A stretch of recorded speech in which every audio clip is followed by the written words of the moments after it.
¿Ya? Hemos hecho lo que es el proceso de la ventilación. Hemos pasado por la vía conductora, que ¿hasta dónde era la vía conductora? ¿Se acordarán? ¿Dónde comienza la vía respiratoria?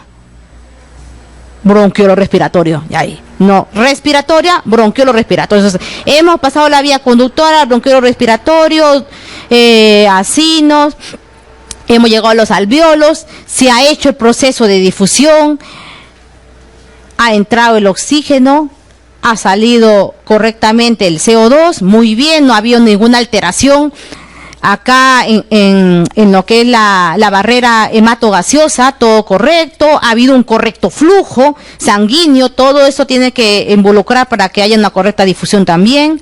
Todo eso ha pasado. ¿Se acordarán que influía en la difusión? Pues el espesor de esta membrana, la diferencia de presiones que hay, la constante de difusión y la cantidad de área de superficie, ¿no? Cuanto más superficie, pues pasaba más oxígeno. Entonces, todo esto ha pasado muy bien, los conductos no han tenido ninguna obstrucción, ha llegado bien el aire, se ha transportado correctamente hacia el músculo, pero ahora el músculo pues tiene que utilizarlo, tiene que pasar ahora esa sangre hacia los tejidos, porque si no pasaría esa sangre a los tejidos, ¿qué va a pasar? Va a haber una hipoxia tisular, ¿ya? Entonces, para que el oxígeno pase correctamente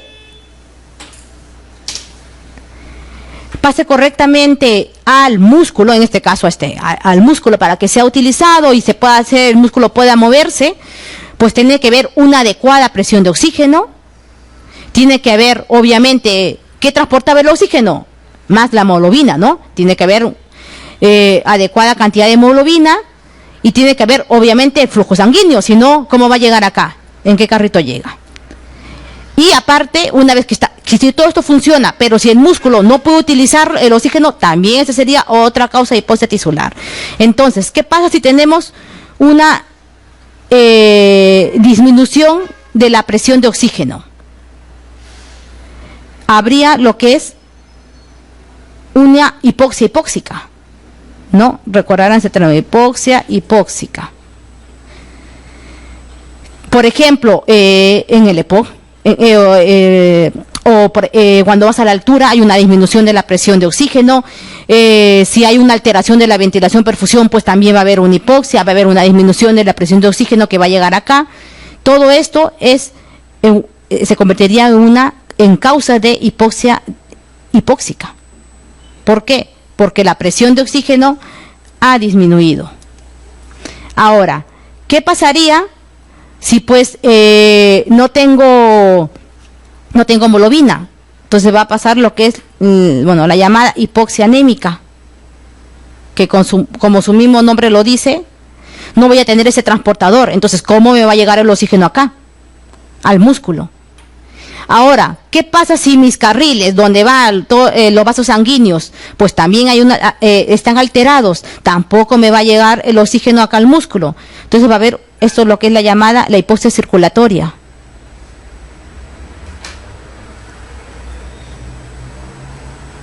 Y va a haber otro tipo de hipoxia, que es la hipoxia citotóxica o histotóxica, ¿ya? Que es lo mismo, citotóxica o histotóxica.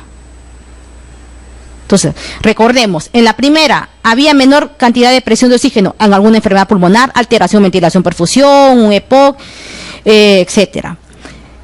En la hipoxia anémica va a haber menos, el que me llevaba el oxígeno va a disminuir, o sea, la hemoglobina, en una hemorragia masiva, en un shock. Entonces ahí, más que todo en una anemia, ¿no? En una anemia, en una hemorragia masiva, y eso también puede pasar cuando el oxígeno no se une correctamente a su transportador, que sería la hemoglobina. ¿Y esto en qué casos pasabas? Cuando hay una intoxicación ¿qué pasa? Hay una intoxicación que hace que el oxígeno no se una correctamente a la hemoglobina, que es la intoxicación por monóxido de carbono. Si también hay una intoxicación por monóxido de carbono, ese oxígeno no se va a unir a la hemoglobina. O sea, puede haber toda la hemoglobina que quiera, pero no se va a unir, ¿ya? Entonces, esta hipoxia anémica va a pasar cuando obviamente hay una anemia y cuando ese oxígeno no se puede ir a este transportador, que es cuando hay una intoxicación por monóxido de carbono. Ahora, también cuando hay, obviamente, cuando el transporte, las cañerías, las vías de transporte están alteradas y no va a llegar al músculo, también va a haber hipoxia, la hipoxia circulatoria. ¿Y esto qué va a pasar? Por ejemplo, si acá hay una isquemia, acá hay un trombo ahí aquí un trombo en la arteria, hay un trombo acá en la arteria que irriga al miembro, entonces pues no va a llegar obviamente la sangre, entonces va a haber una hipoxia circulatoria, ¿ya? Ahí el canal, podríamos decir, el canal ha sido taponado en este caso. Y causa de hipoxia citotóxica. ¿Qué va a pasar en este tipo de hipoxia? Hemos visto esas tres, ahora ¿qué va a pasar? El oxígeno ha llegado correctamente, todo bien, pero es el músculo el que no puede trabajar con el oxígeno. Es el músculo el que no puede trabajar con el oxígeno. ¿Y esto qué pasa? En intoxicación también, ¿de qué? Intoxicación por cianuro. Esto pasa en la intoxicación por cianuro y también pasa en intoxicación por monóxido de carbono. O sea, en intoxicación por monóxido de carbono. Primero, no se une la hemoglobina y después, lo poco que llega, el músculo se ve imposibilitado de utilizarlo. ¿Ya? Y estas cositas de aquí, también han sido preguntas de residentado médico. Causa de hipoxia citotóxica o histotóxica, que es lo mismo. Pues la intoxicación por monóxido de carbono. Pero tiene estos dos mecanismos, el monóxido de carbono. Pero bueno, en este caso lo pusieron como alternativa hipoxia citotóxica. Entonces ya tenemos, entonces si todo eso está bien, si hay buen transportador, buena presión, buena cantidad de hemoglobina, mis vías están bien y el músculo lo puede utilizar, y he hecho una buena ventilación, un buen intercambio gaseoso, un buen transporte de gases por la sangre y una buena difusión hacia el oxígeno, podemos lograr la función principal del sistema respiratorio, que se acordarán que era que llegue el oxígeno hacia el músculo para poder ser utilizado y el CO2 se ha eliminado al ambiente. ¿Ya? Entonces tiene que hacerse bien todos los procesos para poder, porque mira, hasta en el último paso, podríamos decir, puede haber hipoxia. ¿Ya? Entonces, ya hemos visto, podríamos decir, todo este mecanismo complejo que es para que el oxígeno pueda llegar al tejido. Pero a la vez, la respiración tiene que ser controlada, ¿ya? La respiración es controlada de una manera, primero por un control voluntario, ¿no? Si yo quiero, pues ventilo más, si yo quiero, pues ventilo menos, ¿no? Es un control voluntario. Pero también hay otro control, que es el de ahorita, que ustedes están atendiendo, pero no están pensando en que voy a respirar más, voy a respirar menos, no están haciéndolo consciente, ¿ya? Entonces vamos a tener aquí este control, el control central, ya, para dividirlo así, el control central. Este control central vamos a tenerlo en lo que es el bulbo raquídeo, aquí está, o médula oblonga, ¿no? También llamada así, y la protuberancia anular, que la tenemos aquí, o puente de Barolio. Ya está. Entonces, acá tenemos. En la protuberancia anular se van a ubicar dos centros. Uy, aquí está. Dos centros, ¿no? Ay, ¿por qué esto? Dos centros. Y para que recorremos, en la protuberancia anular se va a encontrar la ritmicidad, podríamos decir, de la frecuencia respiratoria, ¿ya? Y el bulbo raquídeo me va a controlar lo que es la inspiración y la expiración. Para eso en el bulbo pues va a haber núcleos dorsales, núcleos ventrales, ¿ya? El núcleo ventral me controla tanto la ins y la es, no, ya que es inspiración. Ay, esto. Y el núcleo dorsal me va a controlar la inspiración. Esto, bueno, Lo importante es que sepan que en el bulbo se controla la inspiración y la expiración, ¿ya? Y en la protuberancia, el ritmo, ¿no? Y a la vez también en la protuberancia vamos a tener... Ay, ¿por qué se pinta ahí? En la protuberancia vamos a tener, se acordarán, el centro apnéusico y el centro neumotáxico, ¿ya?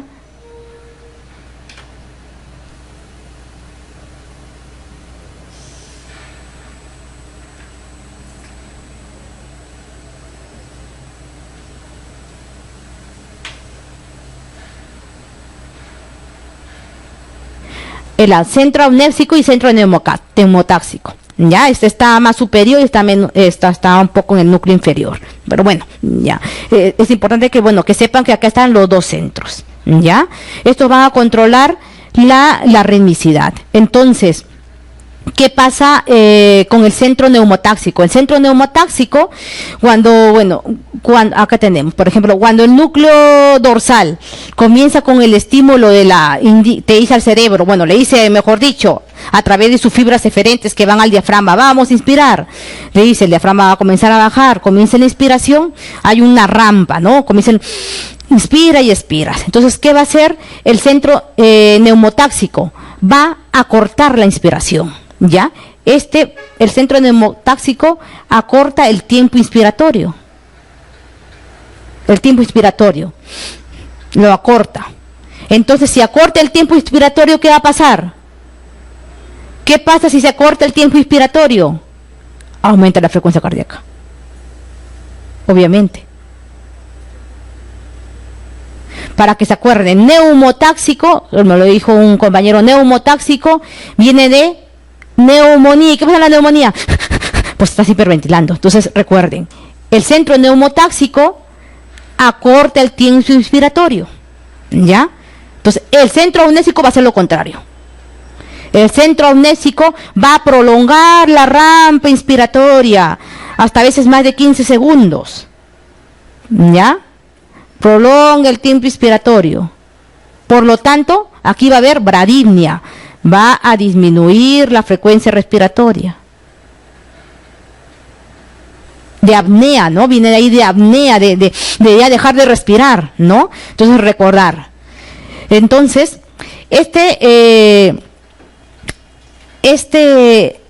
vamos, acá en el bulbo raquídeo, ya les he dicho, ¿no? Controla tanto la inspiración y la expiración. Y aquí, en la protuberancia, va a cortar la ritmicidad, la frecuencia respiratoria, tanto que me aumenta o tanto como que me la disminuya de acuerdo a las situaciones en que se encuentre, de acuerdo a enfermedades. ¿Ya? Entonces, esto va a ser mi control central, ¿ya? Mi control central. Ahora, yo voy a tener quimioreceptores, ¿ya? Que van a llevar las señales hacia ese control central para que pues se active o se alargue la inspiración, se acorte la inspiración. Entonces, el quimioreceptor central se va a ubicar aquí, debajo de este núcleo dorsal, se va a ubicar en el bulbo. Entonces, el quimioreceptor central va a estar ubicado en el bulbo raquídeo, ¿ya? Entonces, si le preguntan, ¿dónde están los quimioreceptores centrales? En el bulbo. Único, es el único lugar que tiene a los, tiene quimioreceptores. Está justo debajo del núcleo dorsal. Ya. Entonces, ¿qué va a pasar? Y este quimioreceptor central se va a activar preferentemente por el CO2. Pregunta también, se va a activar por el CO2. ¿Ya? Por el incremento de la presión del CO2. ¿Ya? Entonces, si se incrementa la presión del CO2, ¿qué creen que va a pasar? Pues se activa ese quimioreceptor central y tendría que acortar mi inspiración, ¿no? Tengo que acortar para ventilar más, aumentar mi frecuencia respiratoria y pues eliminar el CO2, ¿ya? Entonces, este es mi quimioreceptor central que se va a ubicar en el bulbo raquídeo o médula oblonga.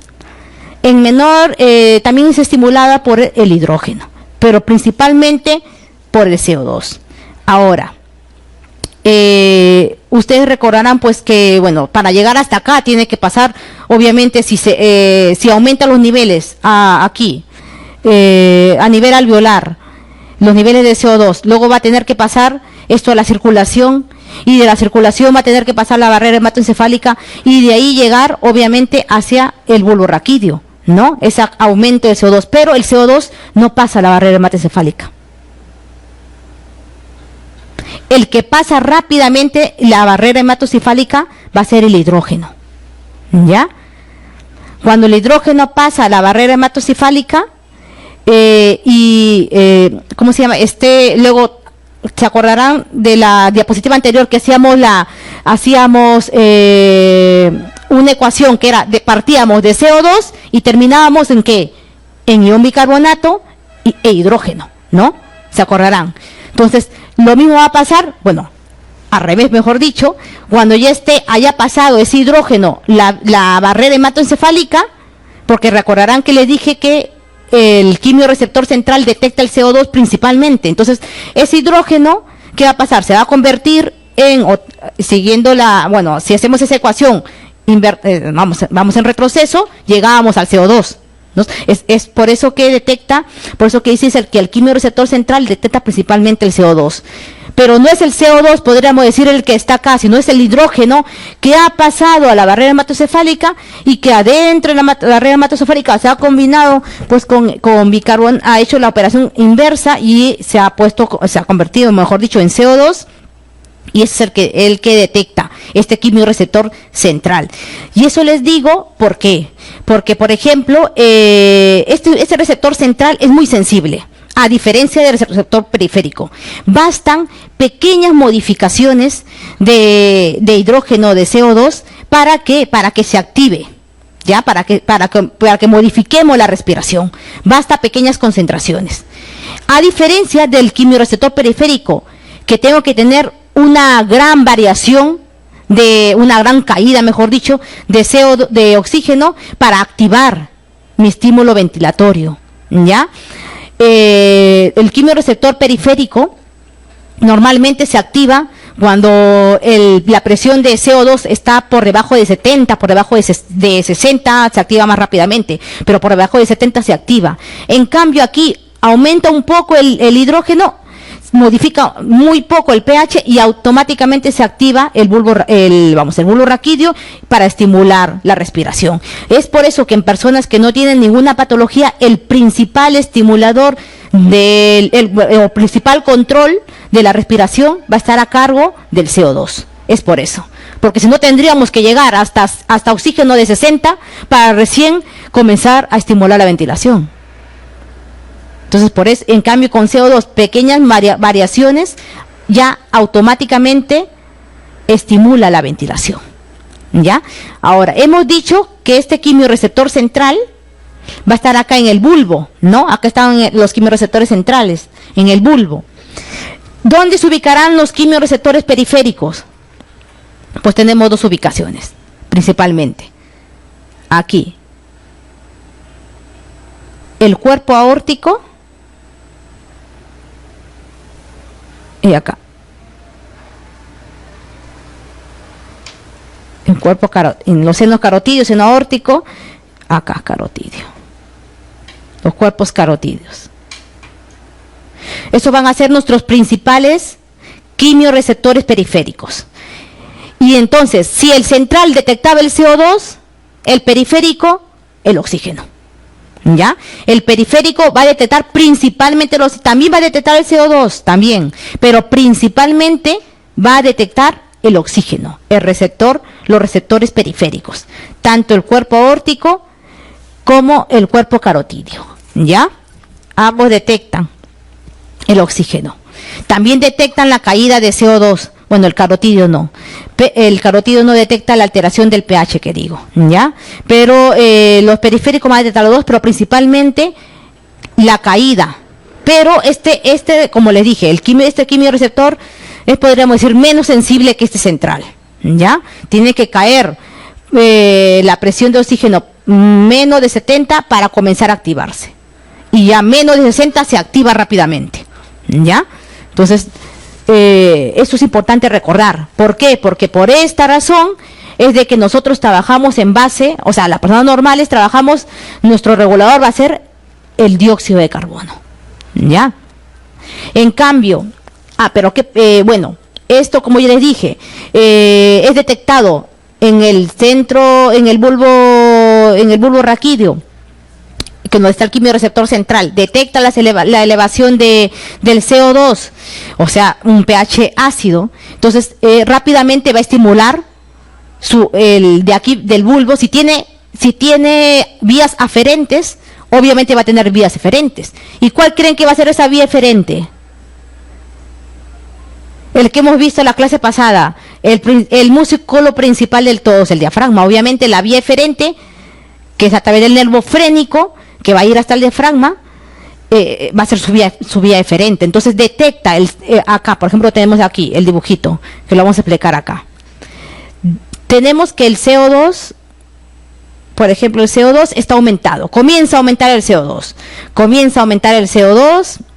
¿Por qué? Imagínate, hay una alteración, ventilación, perfusión, obstrucción, EPOC totalmente cerrado, encima no puede ventilar bien, comienza a aumentar el CO2, comienza a disminuir el oxígeno, obviamente si no hay ventilación aumenta el CO2 y disminuye el oxígeno. Esto va a pasar a la sangre y pues lo va a detectar, la hipoxia la va a detectar obviamente los quimioreceptores periféricos, ¿no? Aquí tanto en la aorta y tanto aquí en la carótida, ¿ya? Detecta, entonces va a tener, una vez que detectado acá, a través del par 9, que es el glosofaringio, va a llegar hasta, ¿cuál era mi quimioreceptor central? El bulbo. Y aquí, a nivel de la aorta, también, a nivel de la aorta va a ir a través del nervio vago, ¿ya? Entonces, detectan aquí la alteración tanto del CO2 como del oxígeno, entonces llegan a través de estos quimioreceptores periféricos, pero luego también, ¿se acordaban que les dije que obviamente aumenta el CO2? Si el CO2 aumenta, ¿se acuerdan que tenía 3 vías de transporte? Entre ellas también está el hidrógeno libre, podríamos decir ese hidrógeno libre, va a pasar la barrera hematoencefálica y va a llegar ¿hasta dónde? Va a llegar hasta el bulbo, aquí, llega directamente aquí al bulbo, donde tenemos el receptor del CO2, todo eso llega, entonces, hay un aumento del CO2, entonces, ¿qué va a hacer mi bulbo? A través de las vías eferentes, voy a hacer, o sea, a través del nervio frénico, voy a hacer que se active mi diafragma y haya mayor, que aumentemos la ventilación. Comienza a contraerse el diafragma, comienza a iniciar el tiempo la inspiración y comienza a ver aumento de la frecuencia cardíaca. Lo estimula, tiempo inspiratorio acortado y para tratar de, obviamente, compensar, ¿no? Obviamente compensar y eliminar el CO2. También van a haber vías que van a los nervios, a los músculos intercostales, también, ¿ya? Que también van a hacer que haya una expiración más efectiva, porque recordemos que los músculos intercostales, los músculos accesorios o de la parrilla también abdominal, era más que todo músculos accesorios de la expiración, se acordarán. Entonces, todo eso trabaja en conjunto. Ahora, no solamente es esto, o sea, no solamente está el control central, los quimioreceptores tanto centrales y periféricos, sino también va a haber otros, podríamos decir, otros receptores que van a también involucrarse o modificar el patrón respiratorio, ¿ya? Que son los mecanorreceptores, ¿ya? Hay varios, hay receptores de elasticidad del pulmón, hay receptores de irritabilidad, hay receptores J, y otros, pero esos son los principales, ¿ya? Pero el principal del todo es ese receptor de distensibilidad, ¿ya? Del pulmón. ¿Se acuerda que le dije que el pulmón era distensible? ¿No? Pero va a ser distensible hasta un cierto punto, si no va a haber una hiperinsuflación, ¿no? Hay un punto de corte, podríamos decir, de volumen dentro del alveolo que te va a detener la inspiración. Y es ahí donde actúa el famoso reflejo de Heringer-Breuer, Ya, este reflejo se activa cuando ya el volumen corriente, se acordarán que era 500, ¿no? 500 mililitros es el volumen corriente. Entonces, cuando ya llegamos, va aumentando, llegamos a 1500, que es cuando se activa el reflejo de Erin-Breuer, 1500 mililitros. Cuando llegamos a eso, dice, ya no sigas inspirándote, corten la inspiración. Y comienza la expiración. ¿Ya? Entonces, esto es un mecanorreceptor, porque obviamente es detectado por la distensibilidad del pulmón. ¿Ya? Recuerden esto. Este es un mecanorreceptor. Obviamente, estos son los más importantes. Pero bueno, también hay otros receptores que es este. El principal de ellos es el reflejo de Erin-Breuer. 1500. ¿Ya? 1500. Luego tenemos otros mecanorreceptores, ¿ya? Que son un poco menos importantes, pero bueno, también se lo voy a mencionar, hay mecanorreceptores de la irritabilidad, receptores de la irritabilidad, que detecta, por ejemplo, tóxicos, el tabaco, que detecta el aire frío también, y estos hacen broncoconstricción. Ya, son otro tipo de receptores. Luego también hay otros receptores, ¿ya? Hay otros receptores que son receptores que están a nivel de los vasos sanguíneos, los receptores J, ¿ya? ¿Por qué le digo estos receptores J? ¿Qué pasa? Estos receptores detectan la distensión de los vasos, ¿ya? Detecta la distensión de los vasos. Entonces, si nosotros recordamos, a ver, en la insuficiencia cardíaca, ¿qué era lo que pasaba? Pues hay congestión, ¿no? Hay congestión, por eso es que hay el asma cardíaca, ¿no? El asma cardial. Entonces hay congestión, va a haber dilatación de los vasos, de los vasos capilares, vamos, del pulmón. Y esta dilatación de los vasos también es un tipo de mecanorreceptores que va a estimular que uno hiperventile. Por eso está cuando uno está en insuficiencia cardíaca, ese paciente tiene disnea. O una parte porque se ha estimulado estos receptores y otra parte pues porque hay edema intersticial y porque también puede haber también derrame pleural, que bueno, eso ya se verá en la clase de insuficiencia cardíaca, pero este es uno de los mecanismos por lo cual la insuficiencia cardíaca causa esa sensación disneica, ya por estos mecanorreceptores a nivel de los vasos, porque detecta la distensión de ellos. ¿Ya? Pero esos son, podríamos decir, menos importantes. El que se ven a acordar es el de reflejo de Erin-Breuer. Ese sí o sí. Que a partir de 1500, ¡pum!, me detiene la inspiración. ¿Ya? Entonces, ya ahora hemos visto pues todo el proceso de la respiración, cómo se controla la respiración, y luego vamos a pasar a los principales fármacos que se utilizan en lo que es el sistema respiratorio.